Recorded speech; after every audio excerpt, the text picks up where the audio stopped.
Hi, and welcome back to Arno TV. I'm your lovable host Arno, coming back to you with another video.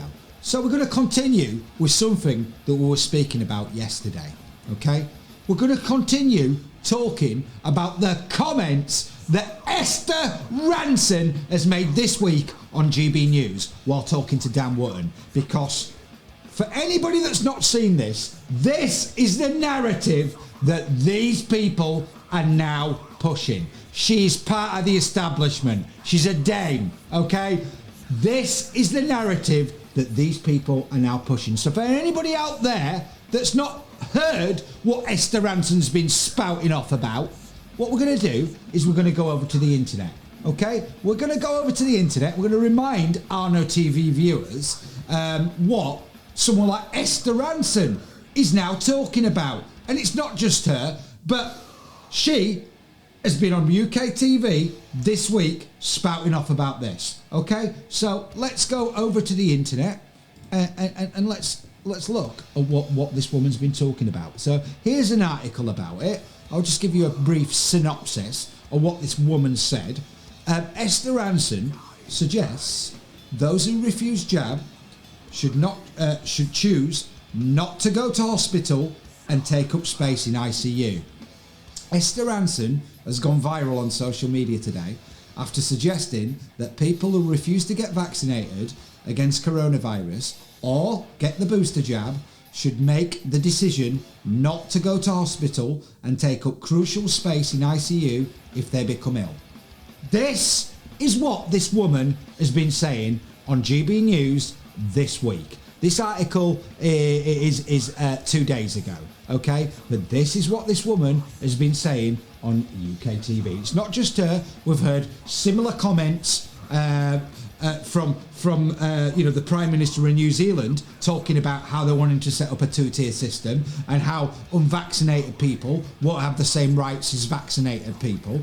This is where we're at with these people, and this is the narrative that these type of people are now pushing. So just to remind all Arno TV viewers, just in case anybody wants to think that this is a conspiracy theory, that this woman's never said this, let's turn the music down and let's just remind ourselves what she said on GB News with Dan Wootton. The problem with this virus is that it's incredibly sexist and racist and ageist. I mean, people are going down like nine pins, aren't they? Still. I mean, the numbers are still enormously high. Cases. And people like me, you see, if I got this horrible disease, I'm likely to take up really crucial space in ICU, which I don't want. Today's news about the health service right now was really quite tragic because the ambulances are unable to unload their patients, desperately sick patients, because there aren't the hospital beds. The NHS staff is already exhausted, and this is only November. So what I feel is, if we oldies are prepared to say, okay, if I get COVID, I won't take any resources of the NHS, I shall stay at home and fall off my perch here, then okay, you have the right to say you refuse all medical help, be it a vaccine or be it the ICU. But that's not the sort of society we want. If you expect nurses and doctors to look after you, you must protect them and you must make sure they can prioritise people. And so you would want to ban the unjabbed from being able to access health services? No, I'm saying you've got to make that decision yourself. It's your choice. If you decide that you don't want a vaccine or a booster, then you can decide not to go to hospital however ill you get. And that way, that is your right. So you would leave the unjabbed at home to die if they had a heart attack, if they suffered from a stroke? That's their choice. This is the narrative that this woman is putting out, okay? This is the narrative that this woman is putting out. And there's no disputing that she said it. We're all quite clear on what she said, okay? This is where we're at with these group of people, okay? Now, Does this sound like a woman of compassion and empathy? Okay, does it? Does this sound like a woman who's the head of Childline, who's supposed to be caring and compassionate? She wants people to stay at home and die? Okay, this is the kind of person that we are dealing with. And let us not forget, we touched on this yesterday, you know, this is supposed to be someone who's compassionate and caring, okay?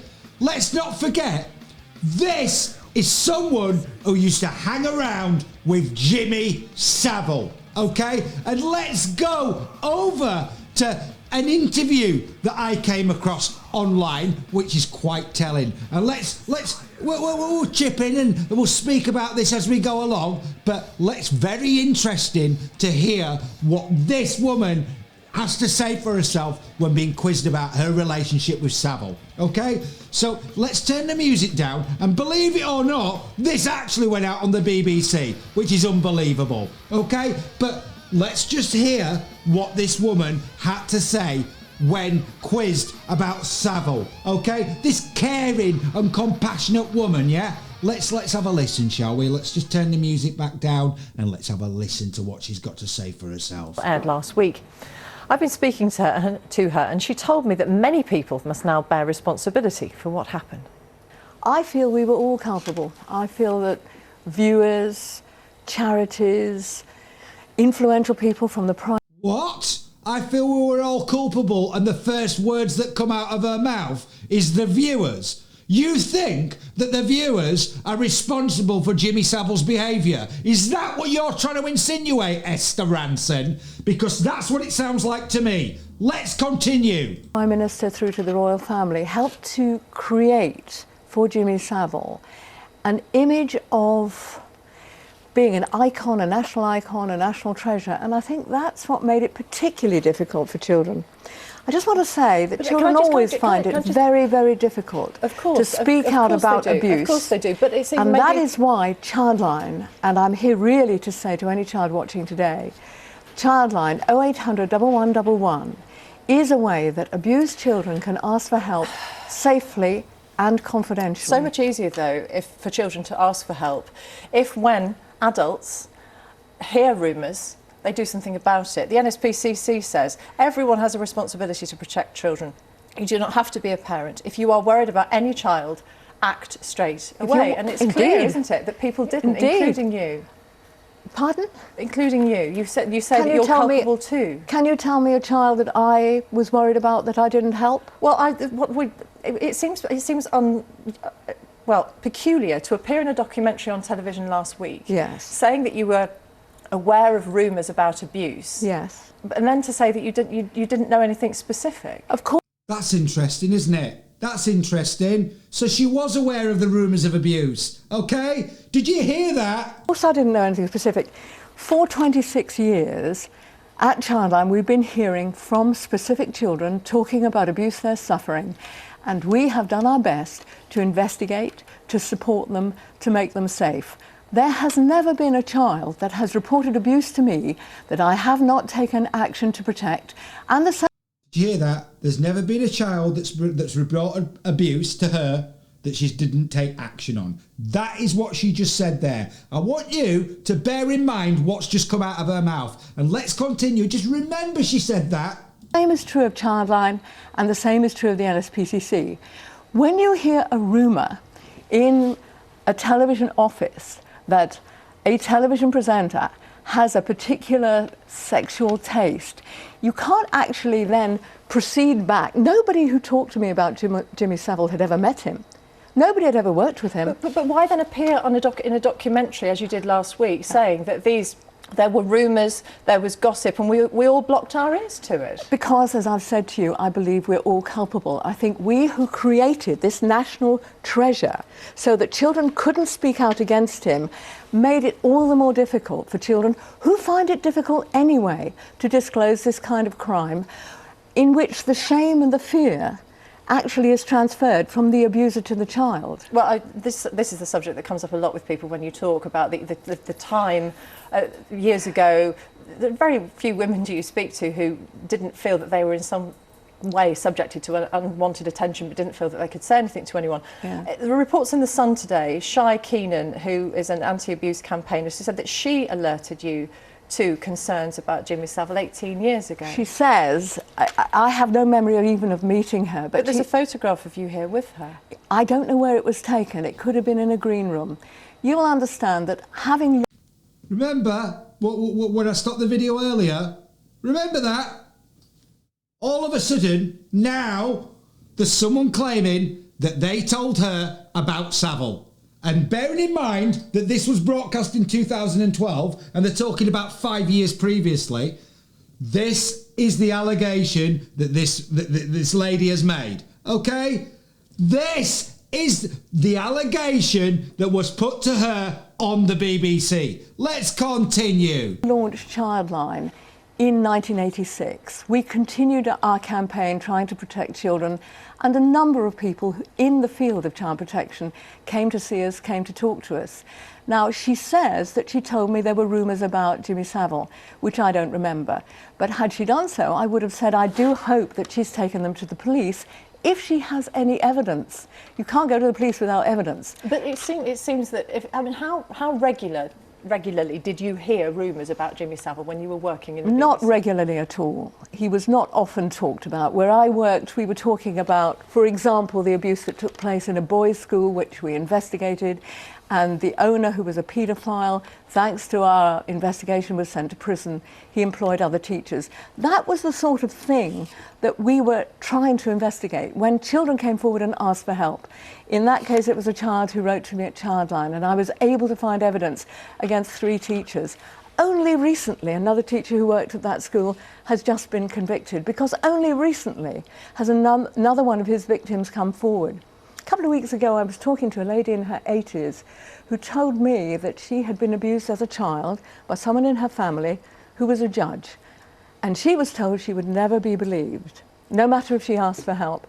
That's where I think we're all culpable. We make it so difficult for children to speak out, and that's why Childline exists. But how can the people, many people who've come forward now with these claims about Jimmy Saville, feel that they can have proper justice? The man has died. I know, and that is absolutely tragic, because of course they should be able to put their accusations to the man himself. And well, perhaps if people like you had spoken up about the rumours that you're talking about were so widely spread and that you did nothing about, well, maybe these people would have got justice in their lives. Of course they should have justice, I know. But at least they're being heard now, being heard for the first time. And when you think of one of those people who gave evidence in that documentary, who was at a special school, who told a teacher what Saville had done to her and was punished for it. Think how many years. And she said in the documentary, I wasn't believed then and I don't expect to be believed now. Well, they are being believed. They are corroborating each other, and more, tragically, are coming forward every day. In retrospect, with the gift of hindsight, was it a mistake to appear on the documentary that ITV made, saying that you'd heard these rumours? Because now, of course, we're pressing you for specifics. That's all right. I mean, I'm happy to be pressed by you. But when they asked me to appear, it was to give my view about the credibility of the women. Because I've heard so many children and adult survivors talking about their experience, that's what they wanted me to do. But you went further than that, didn't you? And you did say because that you'd heard gossip, you'd heard rumours, and we all turned a blind eye. I felt terrible. I felt terrible listening to them, because I thought to myself, I appeared on Jim Will Fix It. I was one of the people that helped to create this mythology of the Saint Jimmy. But had heard the rumours. And the rumours were everywhere. They were in your newsroom, they were in Fleet Street's newsroom, they were in the music industry. But rumours, you as a journalist must distinguish between, as Ian Hislop said so well last night, there are things you know, and that is you know from people who've experienced something or witnessed something, and there's rumour, which you don't know. But when rumours become so regular and prevalent... Rife is the word on the tip of your tongue. Don't you try to establish whether there's more to it than that? Right. Here you are, and I'm saying to you, of course, I never met the man, and I've never worked with him, but I hear Jimmy Saville, a attacks But you had girls. met him, hadn't you? No. At the time I heard this rumour, I hadn't met him. I was a when- researcher, a junior researcher. Oh, right. I see. So the time that you first heard the rumours, okay, the first time that you heard these rumours were when you were a junior researcher. Is that right, Esther? So when was that? Would that have been in the late 60s or early 70s then when you were a junior researcher? Because let me tell you something, people who are my age, by the time we were little kids, you were presenting on TV. So you weren't a junior researcher then, so it must have been in the either late 60s or early 70s when you were a researcher. Okay? So, you know, these rumours that you first heard when you were a junior researcher that had been around years before you got on TV, and then, you know, when you set up Childline in 1986, when you were a presenter and all over the TV, and you've been fully aware of all these rumours that were everywhere in newsrooms and you know, as you were saying on Fleet Street as well, these rumours were everywhere. You still went on Jim'll Fix It, okay, and you still worked and hung around with Saville. So at the very, very least, it shows us what a poor judge of character you are of people. At the very least, in my personal opinion, I think you know a lot more than you're saying, okay? This is where we're at with someone like Ranzen, okay? And this is someone who's got the audacity to come on GB News this week on the Dan Wootton Show and spout that kind of nonsense, okay? This is where we are at with this group of people. And this is where we're at with someone like Esther Ranzen. So the next time you see someone like Ranzen on TV talking about how unvaccinated people should have their rights stripped, you know, what's next? Is she going to come online and start spouting off that unvaccinated people need to be taken away and put in a camp somewhere? You know, this is the kind of dark road that these kind of people are taking us down, okay? This is where we're at with someone like Ranzen. She is a disgrace, okay? And we've seen how she squirms out of things when she was pressed about Saville. And believe it or not, that went out on the BBC. Did you notice, any time she was pressed about her relationship with Saville, what she did to put the issue to one side and move on to the next thing was she started talking about the charitable work that she's done and all the good things that she's done, okay? And minimise her involvement with Saville. And she was involved with Saville. She was on Jim'll Fix It. She admits she was on Jim'll Fix It. Okay, but she'd heard these rumours from when she was a junior researcher. So what does this tell you about this person? Okay, these are the kind of people we are dealing with. And it's about time that we started waking up and seeing these people for what they are. Now, I want people to think out there. This woman, we've seen what kind of lack of compassion she has for people, okay? And we've seen how she was surrounded by people like Saville, and even herself admitting that she heard these rumours from when she was a junior researcher. And, you know, and I'm sure by the time she was on presenting on TV, as she said, these rumours were everywhere, in Fleet Street, in newsrooms, okay? But she still went on Jim'll Fix It. She still worked with Saville, you know, to do with Childline and stuff as well. Now, does this type of person, does this sound like the kind of person that we want responsible for a children's charity? That's the question we should be asking about someone like Ranzen. Who does she think she is? Unvaccinated people should be dying at home if they need medical help. This is the kind of woman she is, okay? And I want people to remember these comments that she's made, okay? This is not conspiracy theory. How can it be conspiracy theory when she said it on GB News this week? This is the kind of people that we are dealing with. So remember next time you see Ranzen on TV about her involvement with Saville. Okay, remember that. And remember that she said in that interview that anyone who's ever come to her for help, she's helped. But in this same interview, we have an accusation that someone went to her and told her about Saville and what was going on, and she did nothing. Did nothing, okay? And when she denies meeting this person, okay, there's a photograph of these two people together. Unbelievable. Does this story not sound familiar to something else that's been going on recently to do with this kind of thing and these kind of people? Okay, it's very, very, very similar, isn't it? Photographs, can't remember meeting people. This is what's going on with these people. So if you've enjoyed this video and you want to see more, then please like and subscribe to this channel, because I am going to be coming back soon with more videos about these kind of people. So when you subscribe to this channel, please ring the notification bell so I can inform you guys of the future videos that I'm going to be putting out. Okay? And there's going to be more coming, because we are not going to stay silent on Arno TV while these type of people rip up democracy. Okay? I'm going to be back soon with some more videos for you, but until I am, stay rock and roll, and I'll be back soon.